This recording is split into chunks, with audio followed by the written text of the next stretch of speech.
Hey guys, it's me. It's Spartan John. How are you guys today? Welcome to the awesome. We're reading Reach today, which we love. We're talking about that. That's going to be exciting, and yeah, it's generally an all around good day. How are you guys doing today? Um, Tell me all about it in the chat here if you're. Very good, very nice. Yes, thank you. Good morning, sir. Tell me all about it in the chat. If you're having a good day, whatever you want to talk about, you can chat here. Of course, once we start reading here in a few minutes, then I probably won't interact with you until the reading is over. But as it usually is. Spartan John's got his cup of coffee. I am going to hold on as soon as I figure out how to do this. I believe that's over here. Not bad. Helmet's looking good. Tons more sanding. Yes. Did you put the Bondo on it, or did you did you do the Bondo first, like I did, and then sand it so that you've got like it's all pushed down and flat, or did you just start sanding first? How did you decide to do that? Okay, so let me see here. This one and this one are off for the moment because we don't read and wear armor. That's not the way. I'm gonna take my jacket off.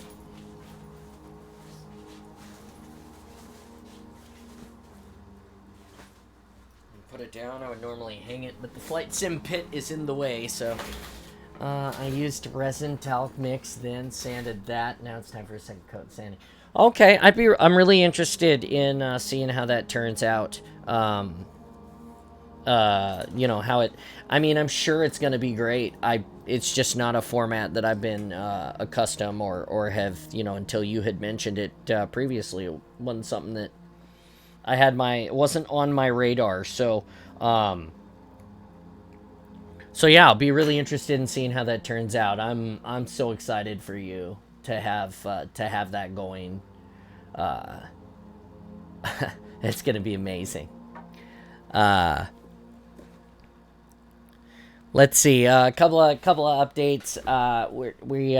I want to remind everybody we took yesterday off because this week we're going to try Friday and see if Friday is a better day for us. We've talked to some of our friends and contributors in the community who all supported us and thought that Friday would be a good day for us to try to do this to make it better. Works really well, super easy, much faster. Okay. So tomorrow we'll be streaming during the day. We'll probably play some Halo. We'll probably do some Flight Pit stuff. Not sure. I got the sim pit all back together, and we've been tweaking on it to get it better, so we can play with it. So there's that coming. We are making progress. Installation 00, who's here in the chat today, he spent some time on the backside of the Discord server, making the Discord better, which is always amazing, and I am always grateful for that. Which reminds me, I need to edit that now. Let me get a new Discord link here for everyone to oh damn it, for everyone to enjoy. Copy. We're just a few boosts short of getting our permanent Discord link.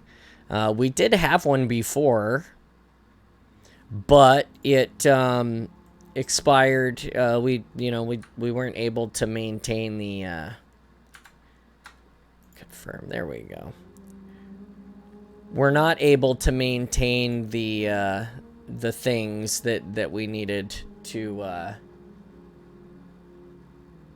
have the permanent link. So we're working on getting those boosts all boosted back up and stuff like that too. And there we go. Okay, I'm all better now. All better. I fixed all that crap. Thanks for dealing with me while I'm trying to figure this stuff out. I'm not the best yet. We're working on it. It's gonna be awesome. It's gonna be more. It's always gonna be more awesome. It's awesome because of you guys. Once again, thanks for stopping by. I fixed the Discord link, so here's what we got. We're gonna post the socials for anybody who stumbles across me today and has never interacted with me before. My name's Spartan John. My name's John. Actually, John. You can come and be part of my life in the Discord, in this space, in reality, by meeting me at conventions. I cosplay as the Chief. I'm J125 in the 405th. And there's 2 chest plates right there. So if you haven't figured out what I do yet, then welcome. We love Halo and life and being awesome, and we love flying. So it's cool stuff. Be part of that. Find us on the socials. If you already follow us on the socials and you're stumbling here because you wanted to watch us today and be part of the reading, don't forget that we have a Discord. And then once again, for everybody, I like to help my friends. There are so many people here. Every person that stops to be part of this is helpful and contributive to my life, and I try to bring that to a place where we can all be together happily and supportive of each other in like some really authentic, great way. So please go check these folks out. Some of the best people that I know. Very, very supportive. And I'll get you a link for that 00 on YouTube that will populate in there as well, so you guys can can figure that out too.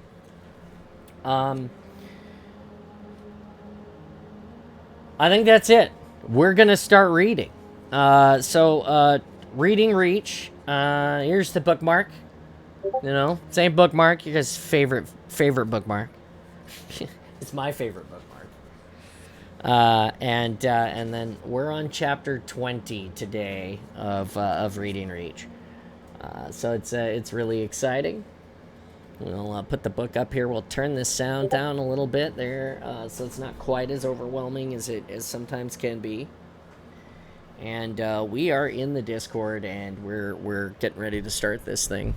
So if Nat is watching today, hello Nat. I hope you enjoy the reading. And I'm sorry I missed you guys last week. So here it goes. Reading Reach, chapter 20. We'll wait 5 seconds for the ad break. And it's, again, it's by Eric Nyland. Reading Reach, chapter 20. Here we go. This out of my way. 1800 hours, July 18, 2542, military calendar. Sigma Octanus 4, grid 19 by 37. The Master Chief surveyed what was left of Camp Alpha. There was only 14 Marine regulars left, balanced against the 400 men and women who had been slaughtered here. He said to Kelly, "Post a guard on the dropship and put 3 on patrol. Take the rest and secure the LZ." "Yes, sir." She turned to face the other Spartans, pointed, made 3 quick hand gestures, and then dispersed like ghosts. The Master Chief turned to the corporal. "Are you in command here, Corporal?" The man looked around. "I guess so. Yes, sir." As of 900 standard military time, NavSpec WEP is assuming control of this operation. All Marine personnel now report through our chain of command. Understand, Corporal? "Yes, sir." "Now, Corporal, brief me on what's happened here." Corporal Harland bunkered down and sketched rough maps of the area as he quickly recounted the brutal series of surprise attacks. "Right here, grid 13 by 24. That's where they hit us, sir. Something's going on here." The Master Chief scanned the crude maps and compared them with the area surveys displayed on his HUD, then nodded, satisfied. "Get your wounded inside the Pelican, Corporal," he said. "We'll be dusting off soon. I want you to rotate by thirds on guard duty. The rest of your men should get some sleep. But make no mistake, if the Pelican gets fragged, we'll be staying on Sigma Octanus 4. The corporal paled, then replied, "Understood, sir." He stood slowly. The long day of combat and flight had taken its toll. The Marine saluted, then moved to assemble his team. I think it's interesting. He's talking to the Master Chief here, and he salutes him. I think that's very interesting. We can talk about it later. Inside his sealed helmet, John frowned. These Marines were now under his command, and therefore part of his team. They lacked the Spartans' firepower and training, so they had to be protected, not relied upon. He had to make sure they got out in one piece, another snag in an already dicey mission. The Master Chief opened his comm link. Team leaders, meet me at the LZ in 3 minutes. Lights winked on his heads-up display. Spartans acknowledging the order.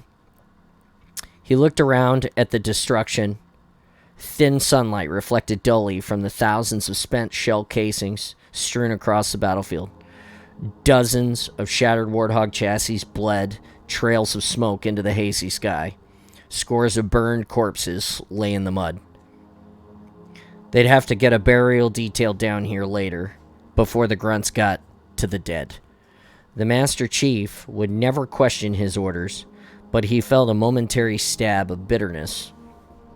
Whoever set these camps up without proper reconnaissance, whoever had blindly trusted the satellite transmissions in the enemy's held region, had been a fool. Worse, they had wasted the lives of good soldiers. Green Team's leader jogged in from the south. The Master Chief couldn't see her features through her reflective faceplate, but he could tell without checking his HUD that it was Linda, by the way she moved. That was the SRS-99C S2AM sniper rifle with Oracle scope she carried. She carefully looked around, verified the area was secure, and slung her rifle. She snapped a crisp salute, reporting as ordered, Master Chief. Red Team leader, Joshua, ran in from the east. He saluted. Motion detectors, radar, and automated defenses are up and running, sir. Good, let's go over this one more time. The Master Chief overlaid a topographic map on their helmets' displays. Mission Goal 1. We need to gather intelligence on Covenant troops, disposition and defenses at Coda de Azur. Mission Goal 2. If there are no civilian survivors, we are authorized to remote detonate a Havoc tactical nuclear mine and remove the enemy forces. In the meantime, we will minimize our contact with the enemy. They nodded. The Master Chief highlighted the 4 streams that fed into the river delta, Coda de Azur. We avoid these routes. Banshees patrol them. He circled where Firebase Bravo had been. We'll avoid this area as well. According to the Marine survivors, that area is hot. Grid 13/24 also has activity. Red Leader, take your squad in along the coast. Stay in the tree line. Green Leader, follow the ridge line, but keep under cover too. I'll be taking this route. The Master Chief traced a path through a particularly dense section of the jungle. It's 1830 hours now. The city is 13 kilometers from here. That should take us no more than 40 minutes. We'll probably be forced to slow down to avoid enemy patrols, but we all should be in place no later than 1930 hours. He zoomed into a city map of Coda de Azur. Entry points to the city sewer system are here, highlighted. He highlighted the display with the nav points. Here, here, and here. Red Team will recon the wharf areas. Green Team takes the residential section. I'll take Blue Team downtown. Questions? Our communications underground will be limited, Linda said. How do we check in while keeping our heads down? According to the Colonial Administration Authority's file of Coda de Azur, the sewer systems here have steel pipes running along the top of plastic conduits. Tap into those and use ground return transceivers to check in. We'll have our own private comms line. Roger, she said.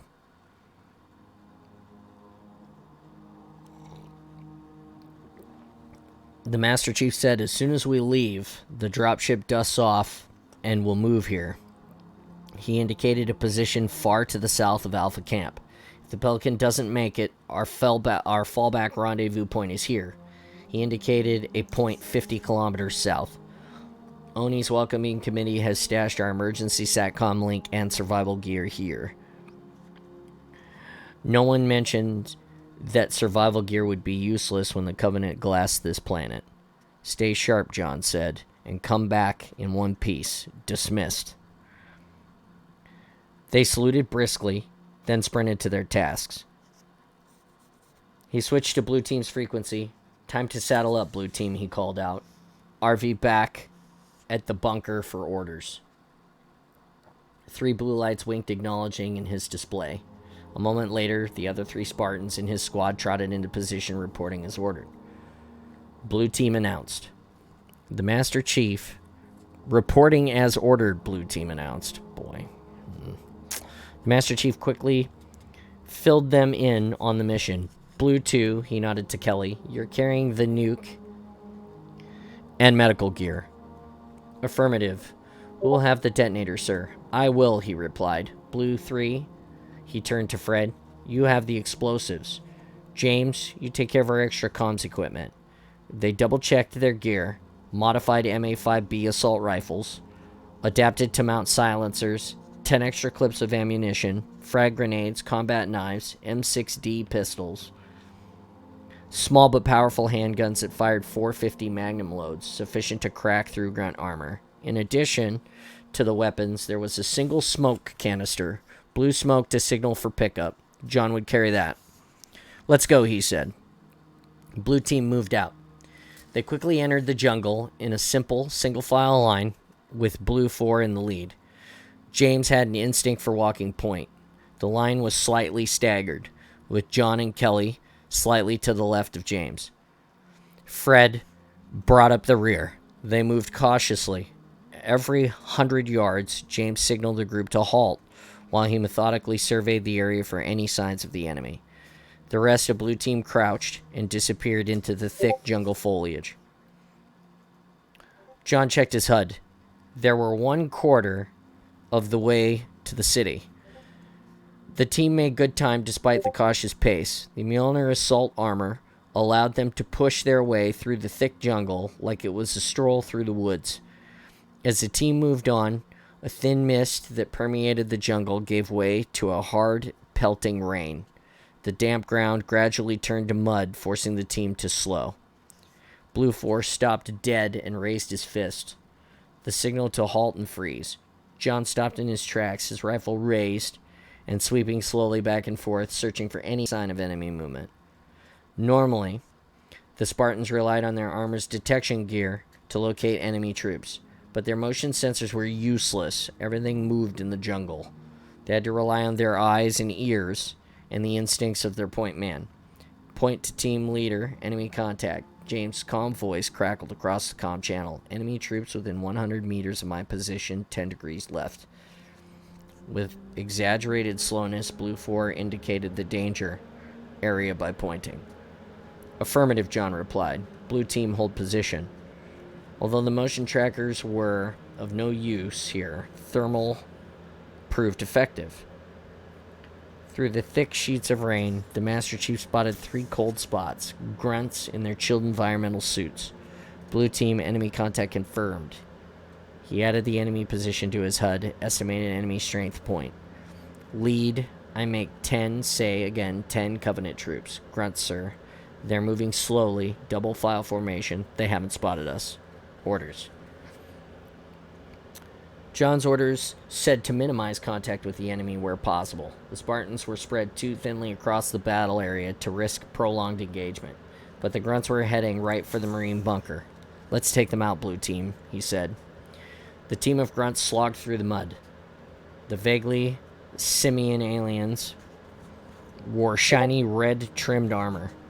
Craggy purple-black hide was visible beneath the environmental suits. Wow, there's a typo here that I found. Just so you know. Breath masks provided supercooled methane, the alien's atmosphere. There were 10 of them, moving in 2 columns and spaced roughly 3 meters apart. John noted with satisfaction that they had seemed bored. Only the point man and the pair of rear guards had their plasma rifles at the ready. The rest chattered at each other in a weird combination of high-pitched squeaks and guttural barks. Easy, relaxed targets. Perfect. He gave a series of slow hand signals to the rest of the team. They faded back until they were well away from the grunts' field view. The Master Chief opened the squad-wide comm channel. They're 70 meters from this depression. He keyed a nav point on the team's topographic display. They're heading for the western hill and will probably follow the terrain to the top. We'll fall back now and take concealed positions along the eastern hill.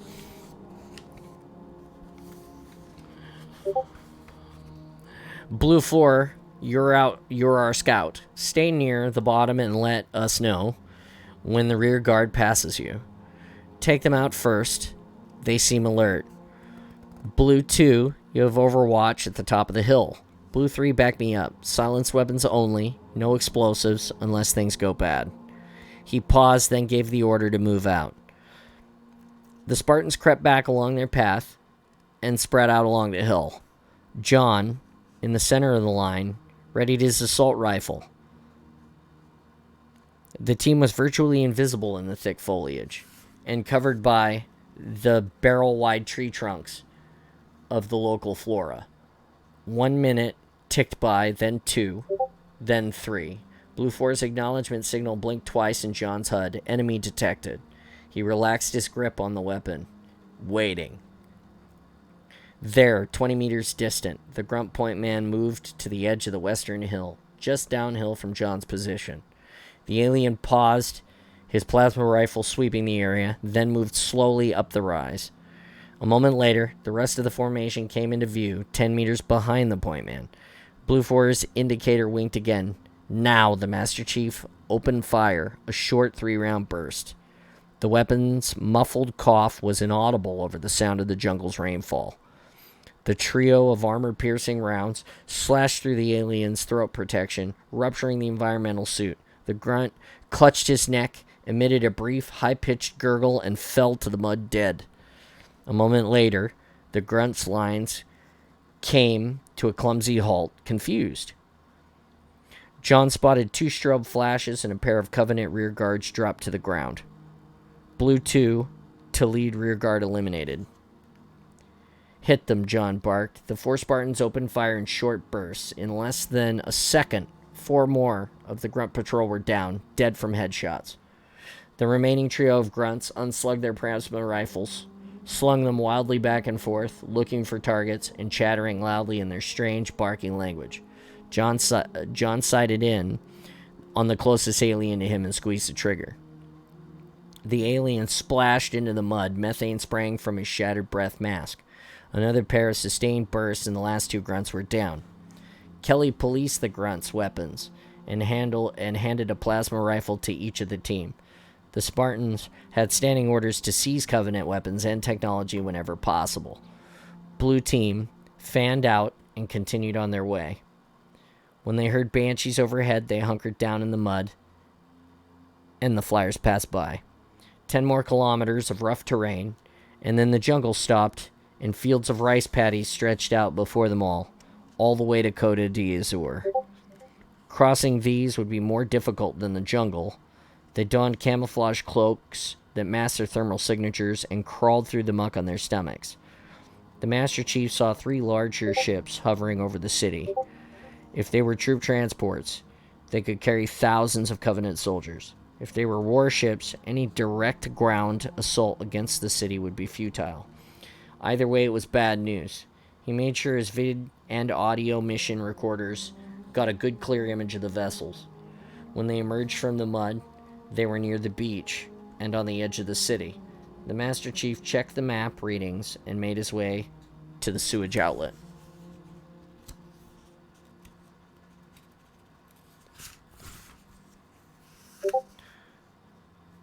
The 2-meter diameter pipe was sealed with a steel grate. He and Fred easily bent the bars aside and entered. They sloshed through hip-deep muck. The Master Chief didn't like the cramped quarters. Their mobility was restricted by the narrow pipes. Worse, they were bunched up and therefore easier to kill with grenades or massed fire. Motion sensors picked up hundreds of targets. The constant downpour from storm drains above made the sensors useless. He followed his electronic map through the maze of pipes. Light filtered in from above. Beams of illumination connected to the manhole cover vent holes. Ever so often, something moved and blocked the light. The Spartans moved quickly and quietly through the sludge and halted when they reached their final waypoint, directly under the center of Costa d'Azur's downtown. With a tiny jerk of his head, the Master Chief informed Blue Team to spread out and keep their eyes peeled. He snaked a fiber optic probe up through the drain grate at street level and plugged it into his helmet. The yellow light from the sodium vapor lamps washed everything topside into an eerie glow. There were grunts positioned on the street corners, and the shadow of a banshee flyer circling overhead. The electric cars parked on the street had been overturned, and the waste receptacles had been knocked over or set on fire. Every street-level window was broken. The Master Chief saw no human civilians, alive or otherwise. Blue Team moved up and over a block. The Master Chief checked topside again. There was more activity here. A pack of black armored grunts meandered down the streets. Two vulture-headed jackals sat on the corner, squabbling over a hunk of meat. Something else caught his attention, though. There were other aliens on the sidewalk, or rather above the sidewalk. They were roughly man-sized creatures, unlike anything he'd ever encountered. The creatures were vaguely slug-like, with pale purple-pink skin. Unlike other Covenant forces, they were not bipeds. Instead, they had several tentacular appendages sprouting from their thick trunks. They floated a half-meter above the ground, as if the odd pink bladders of their backs kept them aloft. One alien used a slender tentacle to open the hood of a car. It began to disassemble the car's electric engine, moving with startling speed. Within 20 seconds, all the parts had been neatly arranged in rows on the pavement. The creature paused, then reassembled the parts with blinding quickness. Disassembled and rebuilt it several times into different arrangements. Finally, the creature simply reassembled the car and floated away. The Master Chief made sure his mission recorder had gotten that. That was a Covenant race never documented before. He rotated the fiber optic cable to point down the opposite end of the street. There was more activity another block away. He retracted the probe and moved Blue Team a block further south. He signaled the team to hold position, then climbed up a short series of metal handholds until he was able to stop just below the manhole cover. He cautiously sent the probe topside again, up through the manhole cover's vent. There was a jackal hoof directly adjacent to the probe, blocking half of his field of vision. He turned the probe with excruciatingly slow and saw 50 more jackals smiling back and forth. Milling back and forth, not smiling. Smiling jackals. They were concentrated around a building across the street. The building resembled pictures of what Deja had shown him years ago. It looked like an Athenian temple with white marble steps and ionic columns. At the top of the steps were a pair of stationary grunts. More bad news. He pulled the probe back and consulted the map. The building was marked as the Costa d'Azur Museum of Natural History. The Covenant had serious firepower here. The stationary guns had commanding fields of fire, making a frontal assault suicidal. Why would they protect a human structure, he wondered. Was it their headquarters? The Master Chief signaled for Blue 2. He pointed to the access way that led under the building. He held up 2 fingers, pointed toward her eyes, and then down the passage, and then slowly balled his hand into a fist. Kelly proceeded very slowly down the passage to scout it out. The Master Chief checked the time. Red and green teams were due to report. He had James attach the ground return transceiver to the pipes overhead. Green team, come in. Roger, green team leader here, sir, Linda whispered over the channel. We've scouted the residential section. There was a pause. No survivors. Just like Draco 3. We're too late.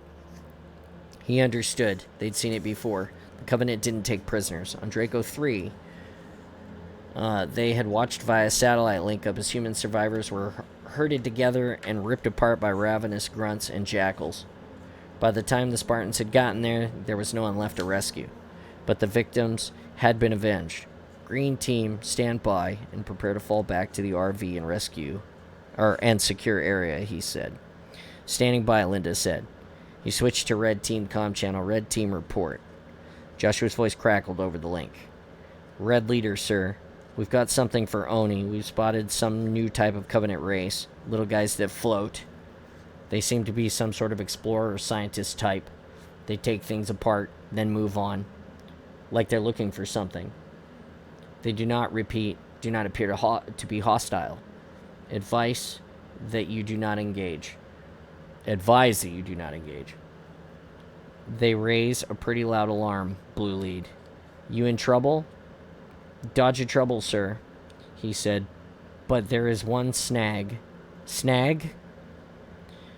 The word was charged with a meaning for the Spartans. Getting caught in an ambush or a minefield, a teammate wounded, or aerial bombardments. Those were all things they had trained for. Snags were things they didn't know how to handle. Complications that no one had planned for. Go ahead, the Master Chief whispered. We have survivors. 20 civilians hid in a cargo ship here. There are several wounded. The Master Chief mulled this over. It wasn't his choice to weigh the relative worth of a handful of civilians' lives versus the possibility of taking out tens of thousands of Covenant troops with a nuke. His orders were specific on this point. They could not set up the nuke if there were civilian populations at risk. New mission objective, Red Team Leader. The Master Chief said. Get those civilians to the recovery point and evac them back to Fleet. He switched comm channels again, broadcasting to all teams. Green leader, you still online? A pause, then Linda spoke. Roger. Move to the docks and coordinate with Red Team. They have survivors. We need to evac. Green Team leader has strategic control of this mission. Understood, she said. We're on our way. Affirmative, sir, Joshua said. We'll get it done. Blue Team out. The Master Chief disconnected. It was going to be rough for green and red teams. Those civilians would slow them down. And if they had to protect them from the Covenant patrols, they'd all get noticed. Blue 2 returned. She opened the comm link and reported. There's access to the building. A ladder and a steel plate welded shut. We can burn through it. The Master Chief opened up the team comm channel. We're going to assume that red and green teams will remove the civilians from Coda de Azur. We will proceed as planned. He paused, then turned to Blue 2. Break out the nuke and arm it.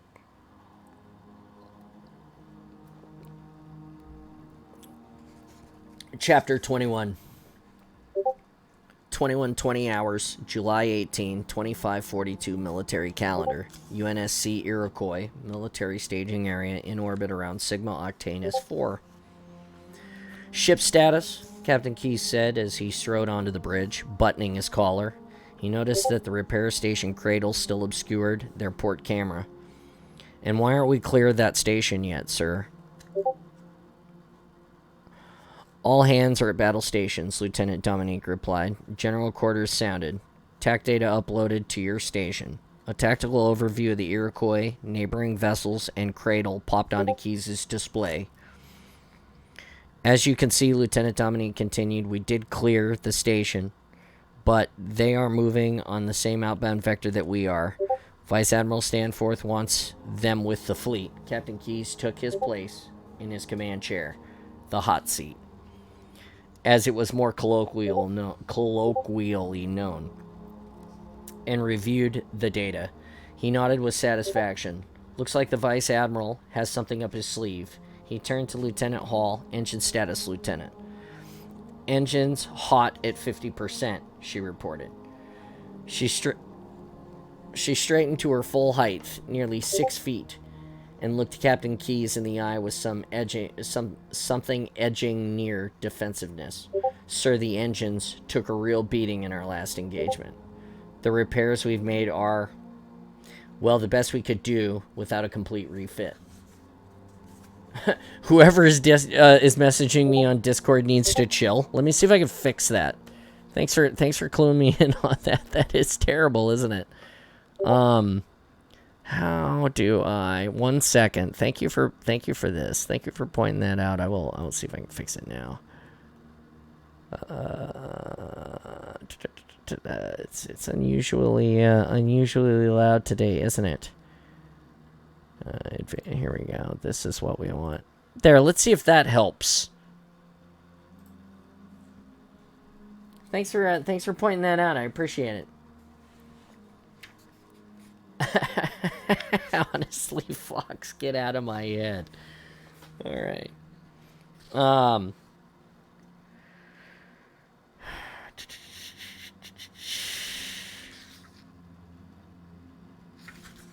Understood, Lieutenant Keyes. Understood, Lieutenant. Keyes replied calmly. In truth, Keyes was concerned about the engines too, but it would do no good to make Hall more uneasy than necessary. The last thing he needed now was to undermine her confidence. Gunnery officer, Captain Keyes turned to Lieutenant Hakoa. The petite woman bore more resemblance to a porcelain doll than to a combat officer, but Keyes knew her delicate appearance was only skin deep. She had ice water for blood and nerves of steel. Mac guns charging, Lieutenant Hakoa reported. 60% and climbing at 2% per minute. Everything on the Iroquois had slowed down to a crawl. Engines, weapons, even the unwieldy cradle kept pace with them. Captain Keyes sat up straighter. There was no time to spend on self-recriminations. He would have to do the best he could with what he had. There was simply no other alternative. The lift doors popped open and a young man stepped on the deck. He was tall and thin, his dark hair longer than regulations permitted. It had been slicked back. He was disarmingly handsome. Keyes noticed the female bridge crew pause to look the newcomer over before returning to their tasks. Ensign Lavelle reporting for duty, Captain. He snapped a sharp salute. Welcome aboard, Ensign. Captain Keyes returned his salute, surprised that the unkempt officer could demonstrate such a crisp adherence to military protocol. Man the navigation console, please. The bridge officer scrutinized the ensign. It was highly unusual for such a low-ranking officer to pilot a capital ship. Sir? Lavelle wrinkled his forehead, confused. Has there been some mistake, sir? Your Ensign William Lavelle, recently posted on the Archimedes remote sensor outpost? Yes, sir. They pulled me off duty so quick that then man your station, Ensign. Yes, sir. Ensign Lavelle sat at the navigation console, took a few seconds to acquaint himself with the controls, then reconfigured them more to his liking. A slight smile tugged at the corner of Keyes' mouth. He knew that Lavelle had more combat experience than any lieutenant on the bridge, and was pleased that the ensign adapted so quickly to the unfamiliar surroundings. Show me the fleet's position and the relative location of the enemy, Ensign, Keyes ordered. Aye, sir, Lavelle replied. His hands danced across the console. A moment later, a system map snapped into place on the main view screen. Dozens of small triangular tactical markers showed Vice Admiral Stanfor's fleet massing between Sigma Octanus 4 and its moon. It was a sound opening position. Fighting in orbit around Sigma Octanus 4 would have trapped them in the gravity well, like fighting with your back to a wall. Keyes studied the display and frowned. The Vice Admiral had moved the fleet into a tightly packed grid formation. When the Covenant fired their plasma weapons at them, there would be no room for maneuvering. The Covenant was moving in system quickly. Captain Keyes counted 20 radar signatures. He didn't like the odds. Receiving orders, Lieutenant Dominique said. Vice Admiral Stanforth wants the Iroquois at this location ASAP. On the map, a blue triangle pulsed in the corner of the grid formation. Ensign Lavelle, get us there at best speed. Aye, sir, he replied. Captain Keyes fought down a wave of embarrassment. The Cradle Stardock started to pull ahead of the Iroquois. It took up a position directly over the Admiral's phalanx formation. The refit station rotated, presenting its edge to the incoming Covenant fleet to show them the smallest targeted area. Rotating and reversing burn, Ensign Lavelle said. The Iroquois spun about and slowed. Thrusters to station keeping. We've locked in position, sir. Very good, Ensign. Lieutenant Hakawa, divert as much power as you need to get those MAC guns charged. Aye, sir, Hakawa replied. Capacitors charging at maximum rate. Captain Lieutenant Dominic said, we've received an encrypted firing solution and countdown timers from the Leviathan's AI. Transfer that vector to Lieutenant Hakawa and show me on screen. A line appeared on the tactical map, connecting the Iroquois to one of the incoming Covenant frigates. The firing timer appeared in the corner, 23 seconds. Now show me the entire fleet's firing solution, Lieutenant. A web of trajectories crossed the map with tiny countdown times next to each. Vice Admiral Stanforth had the fleet exchanging fire with the Covenant like a line of redcoats in colonial militia at a Revolutionary War. Tactics that could best be described as bloody or suicidal even. What the hell was the Vice Admiral thinking? Keyes studied the displays, trying to divine a method. I think it's supposed to be devise a method to his commanding officer's madness. Then he understood. Risky, but if it worked, it was brilliant. The fleet's firing countdowns were roughly timed so that the shots would be staggered into 2, maybe 3 massive salvos. The first salvo would hopefully knock out the Covenant ship's shields. The final salvo was to be the knockout punch. But it could only work once. After that, the UNSC fleet would be destroyed when the remaining Covenant ships returned fire. The Iroquois and the other ships were only stationary targets. He appreciated the Vice Admiral couldn't get far from Sigma Octanus 4, but with zero momentum and no room to maneuver, there'd be no way to avoid those plasma bolts. Sound decompression alarms in all the non-essential sections, Lieutenant Hall, and then empty them. Aye, sir, she said, and bit her lower lip.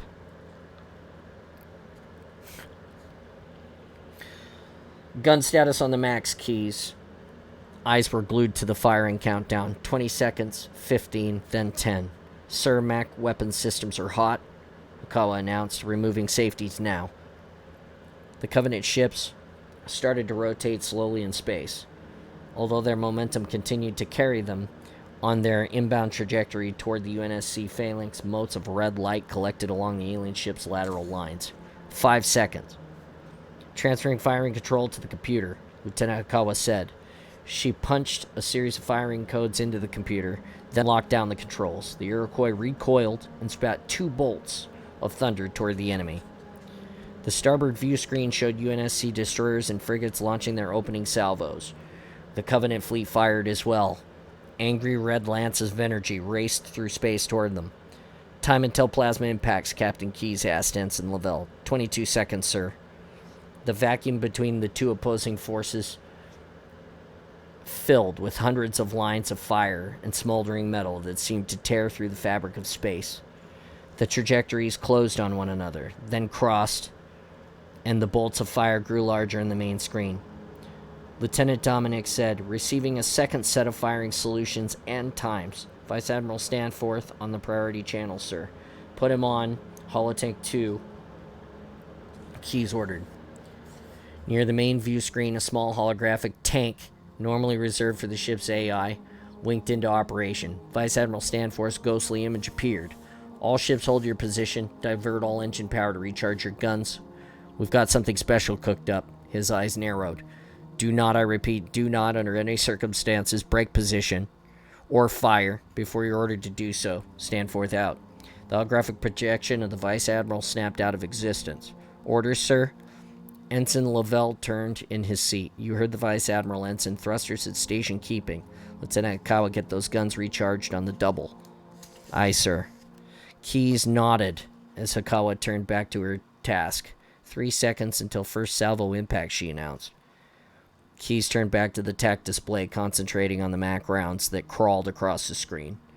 The fleet's MAC rounds hammered into the Covenant lines. Shields flickered, silver and blue, and overloaded as the super-dense projectiles rammed in to the formation. Several ships were spun out of position by the impacts. Guns, he called out. Enemy status. Multiple hits on Covenant, sir, Hikawa replied. Salvo 2 impacting now.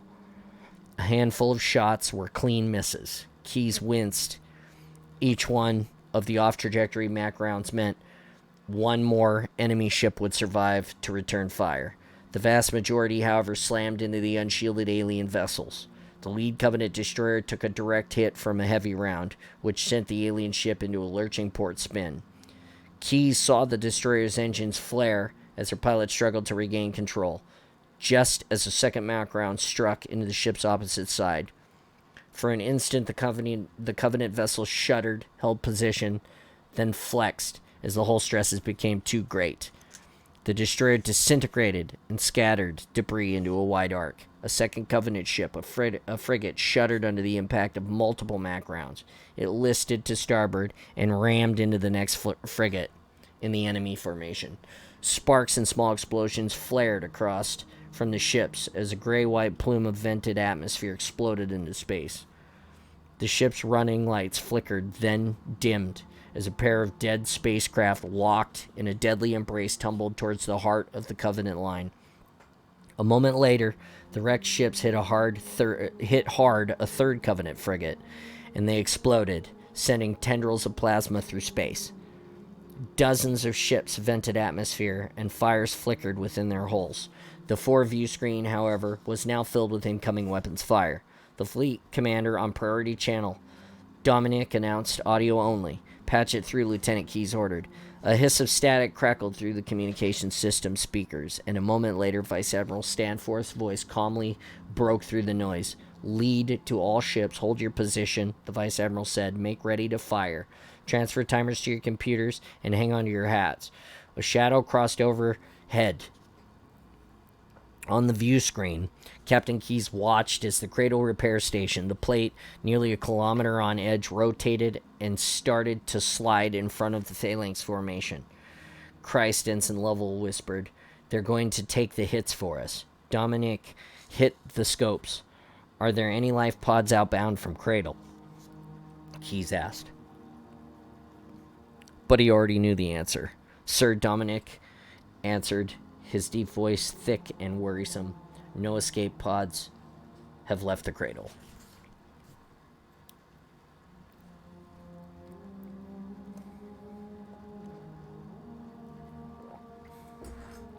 All eyes on the Iroquois bridge were riveted to the screen. Keyes' hands clenched with anger and helplessness.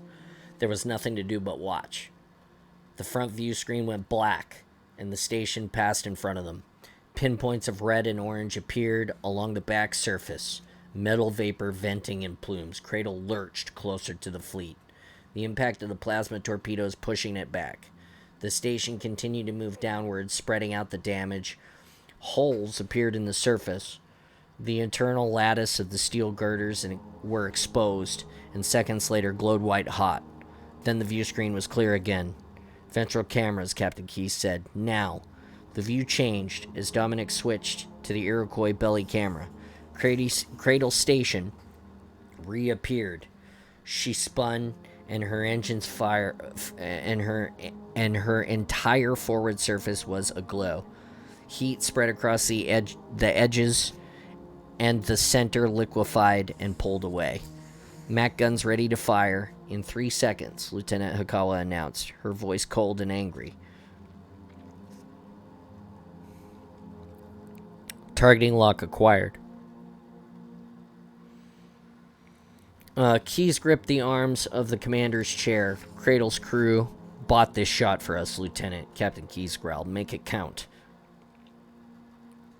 The Iroquois shuddered as the MAC gun fired.